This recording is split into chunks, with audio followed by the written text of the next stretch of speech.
দেন, সে হয়তো 2 দিন 3 দিন 5 দিন ভালো থাকবে, 6 দিনের মাথায় আবার আরেকজনের কাছে যায় বলবে আমারে যাকাত দাও, বলবে না আমার?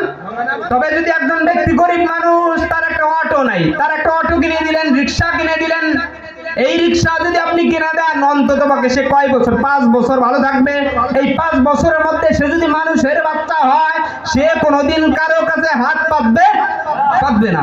এই কাজগুলা যদি যাকাতের মাধ্যমে করা হয়, আপনার উপর যাকাত ওয়াজিব হয়ে গেছে 5 লক্ষ টাকা।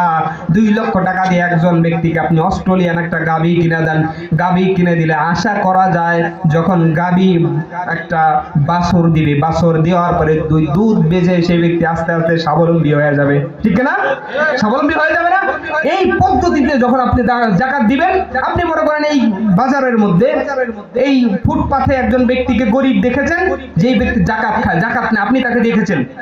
আপনি যদি চিন্তা করেন আমার 5 লক্ষ টাকা অথবা 1 লক্ষ টাকা হয়েছে যাকাত, এই 1 লক্ষ টাকা আমি সবার মাঝে শাড়ি কাপড় এগুলা না দিয়ে আমি 1 লক্ষ টাকা দিয়ে তাকে একটা ঝালমুড়ির দোকান করে দিই, একটা চায়ের দোকান করে দেই, অথবা ছোট্ট একটা ফুচকার দোকান করে দেই। এভাবে যদি একটা দোকান করে দেন, অন্তত পক্ষে এই ছোট্ট ছোট্ট